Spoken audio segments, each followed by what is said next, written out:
When someone uses the phrase witch trials, most Americans immediately think of Salem, Massachusetts, a place that is today almost synonymous with those words.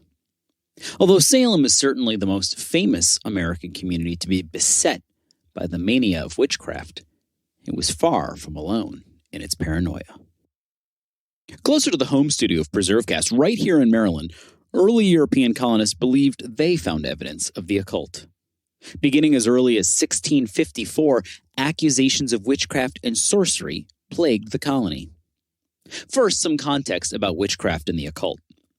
By the time European colonists arrived in North America, accusations of witchcraft, trials, and executions had largely begun to disappear across Europe. But it had not always been that way. In fact, like many American trends, the belief in witches got its start in Europe, where the scale and numbers of those accused and executed far eclipse our American version of the story. Some sources suggest that between the years 1500 and 1660, thousands of witches were tried and put to death across Europe. This stark reality and the beginning of the hunt for these suspected witches was largely set off by the publication in 1486 of Malleus Maleficarum, or The Hammer of the Witches. This guidebook to witchcraft, written by German Catholic cleric Heinrich Kramer, was the first to directly link sorcery to heresy, and explained that torture and death were the only ways to put an end to the evil inherent in witchcraft.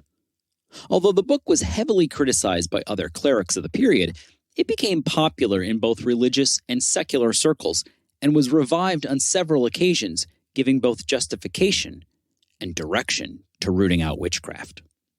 The rise of the Age of Enlightenment and a growing interest in science and the scientific method slowly reduced European interest and belief in witchcraft, and by the late 17th century, it had become far less prevalent on the continent.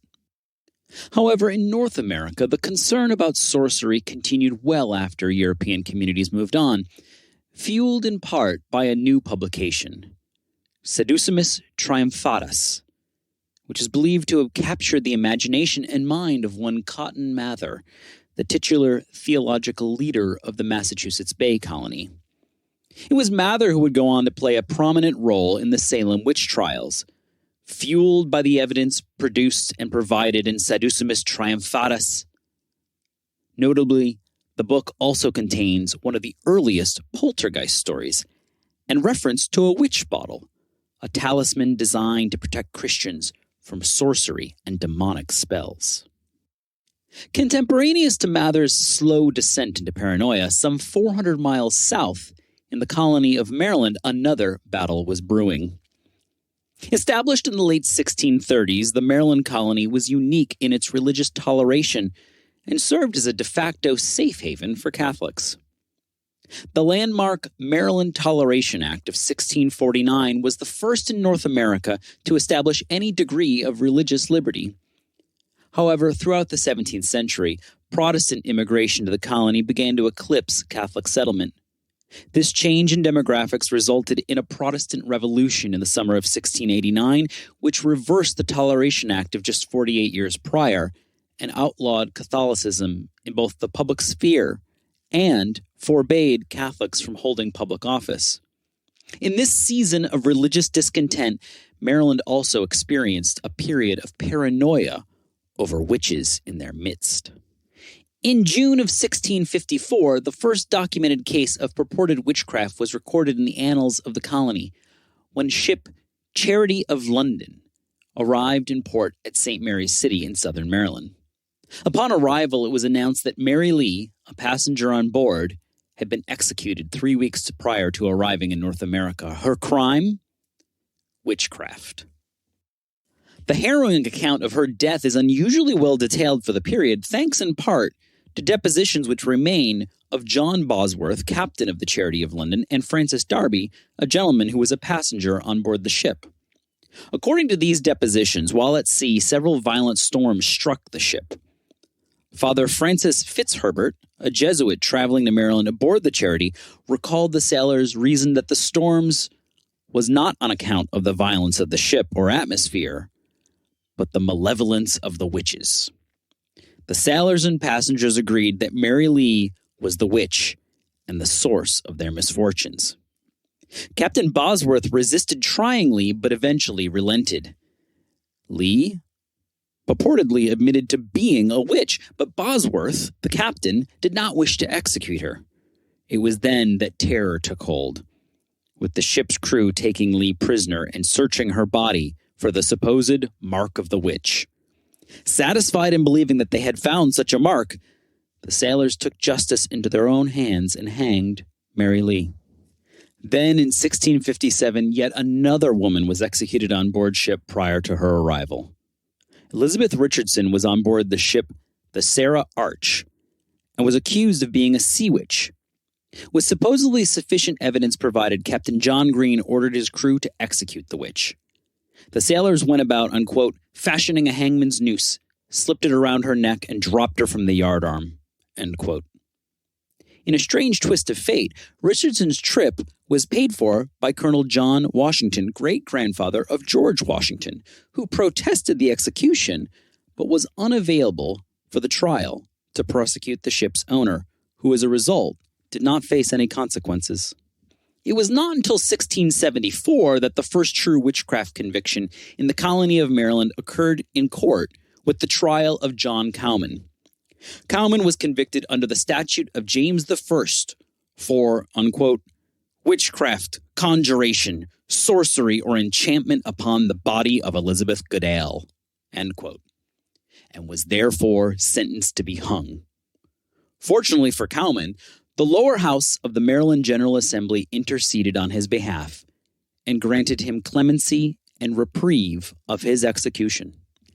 Then, in 1685, one of the most infamous cases of witchcraft was brought before the Prince George's County Court.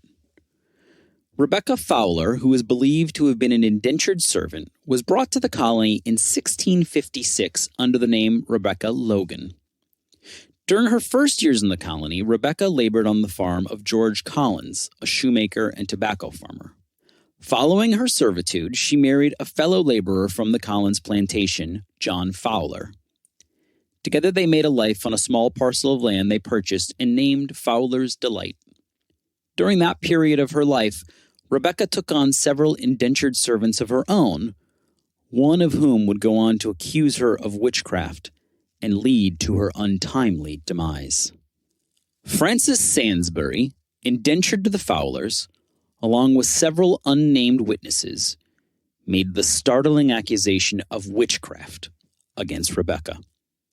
In August of 1685, the court found her guilty of, unquote, having not the fear of God before her eyes, but being led by the instigation of the devil, certain evil and diabolical arts, called witchcrafts, enchantments, charms, and sorceries, wickedly, devilishly, and feloniously at Mount Calvert and several other places, did use, practice, and exercise in and upon and against one Frances Sainsbury and several others, and their bodies were very much the worse, consumed, pinned, and lamed. As a result of her crimes, the judge ordered Rebecca Fowler to be, unquote, hanged by the neck until dead, end quote. On October 9th, 1685, on a small hillock in St. Mary's City, Rebecca Fowler was executed. Her execution bears the grim distinction of being Maryland's only documented and legally ordained execution for witchcraft. There were, however, many more accused of witchcraft, and in some cases, extrajudicial justice was apparently carried out. References exist in some early colonial records that suggest an unnamed woman had also been hanged as a witch, and two others were tried and acquitted of witchcraft. Though their records and their names no longer exist, their true identities and crimes lost to the sands of time. Other records, however, do remain and document those who were accused and acquitted of the crime. In 1686, just a year after Fowler's execution, Hannah Edwards was brought before the court of St. Mary's County for the crime of witchcraft. The court, in its typically lofty language, accused Edwards of, unquote, having not the fear of God before her eyes, but being led by the instigation of the devil, certain evil and diabolical arts called witchcrafts, enchantments, charms, and sorceries, wickedly, devilishly, and feloniously at Mount Calvert Hundred and several other places in Calvert County, aforesaid of her malice, forethought, feloniously, did use, practice, and exercise in, upon, and against one Ruth Hutchinson. As in many cases, the accusation of witchcraft appears to have been the result of a disagreement between two individuals, with one falling ill or having some tragedy beset them, and therefore it was believed witchcraft must be at play. Fortunately, Hannah Edwards did not meet the same fate as Fowler's just a year prior and was found not guilty by the jury. One of the more legendary cases of witchcraft, albeit with very hazy details, is the case of one Moll Dyer. To this day, the name summons visions of conjuring and sorcery in her native St. Mary's County. It was there, according to legend, in the 1690s near Leonardtown that a plague, perhaps influenza, tormented the local population. The illness, along with a strange ice storm, was believed to have been the work of a witch. Moll Dyer, an older woman who lived on the edge of town, was the focus of their concern and ultimately rage. A mob supposedly formed, chased Moll from her home, and sent her running to the woods. The legend continues with Dyer laying down beside a boulder in the woods that evening, fearful for her life and expecting to die of exposure. It was then that she placed her right hand upon the large rock and then raised her left hand to the moon and called down a curse on the people of Leonardtown. According to the legend, her spirit is also said to still haunt the woods which surround Leonardtown. It's also claimed that her handprint can still occasionally be seen on the Moll Dyer rock, which now sits in front of the Tudor Hall mansion in Leonardtown. Tudor Hall, which today serves as the headquarters of the St. Mary's County Historical Society, incidentally, is also the home of Philip Scott Key, uncle of Francis Scott Key of Star-Spangled Banner fame.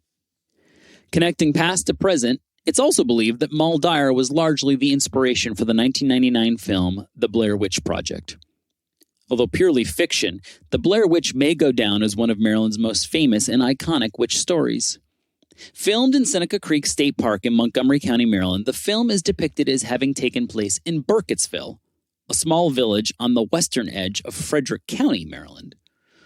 According to Ben Rock, the man who assisted in drafting the backstory for producers, he took inspiration from the real Maryland legend of Moll Dyer. Today, Blair Witch believers still descend on the tiny rural hamlet of Burkittsville, eager to catch a glimpse of the fictional witch. Burkittsville's actual history and connection to the Battle of South Mountain is equally, if not more, fascinating and worth a visit to explore further.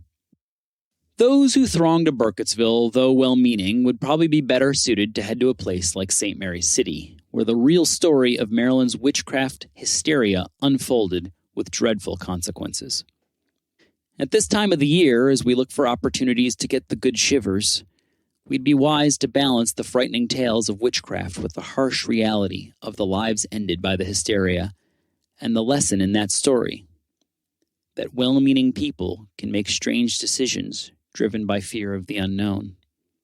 Perhaps the story of witchcraft fascinates us because in each of us there is a fear of the supernatural, and we wonder, if only subconsciously, if we too could fall for an equally absurd fallacy.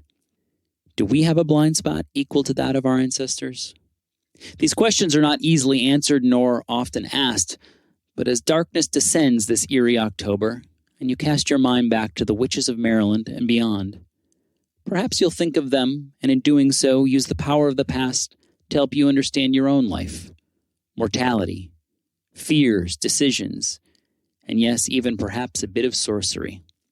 For PreserveCast, I'm Nick Redding. Happy Halloween.